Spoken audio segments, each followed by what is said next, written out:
24 घंटे में जब भी आपको मौका मिल जाए, कोई भी क्रिया में साक्षी को संभालें। साक्षी के संभालते दो परिणाम होंगे, क्रिया धीमी हो जाएगी, कर्ता क्षीण हो जाएगा, और विचार और बुद्धि कम होने लगेगी, विचार शांत होने लगेंगे, बुद्धि का ऊहापोह बंद हो जाएगा।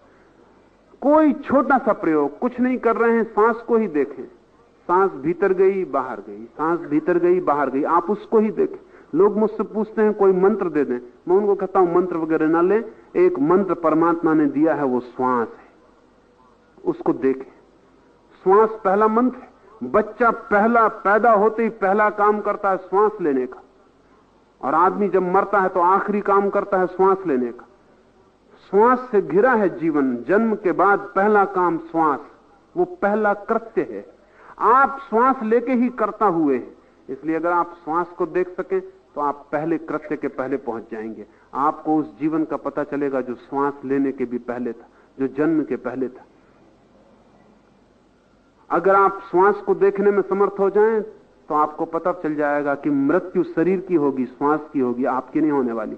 आप श्वास से अलग है। बुद्ध ने बहुत जोर दिया आनापान सती योग, श्वास के आने जाने को देखने का योग।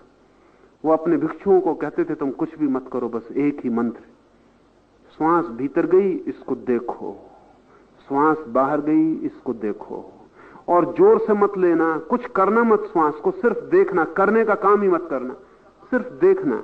आंख बंद कर ली, श्वास ने नाक को स्पर्श किया, भीतर गई भीतर गई, भीतर पेट तक जाके उसने स्पर्श किया, पेट ऊपर उठ गया, फिर श्वास वापस लौटने लगी, पेट नीचे गिर गया, श्वास वापस आई, श्वास बाहर निकल गई, फिर नई श्वास शुरू हो गई। ये वर्तुल, इसे देखते रहना। अगर आप रोज 15-20 मिनट सिर्फ श्वास को ही देखते रहें तो आप चकित हो जाएंगे। बुद्धि हटने लगी, साक्षी जगने लगा, आंख खुलने लगी भीतर की, हृदय के द्वार जो बंद थे जन्मों से खुलने लगे, सरकने लगे। उस सरकते द्वार में ही परमात्मा की पहली झलक उपलब्ध होती। साक्षी द्वार है, बुद्धि बाधा है।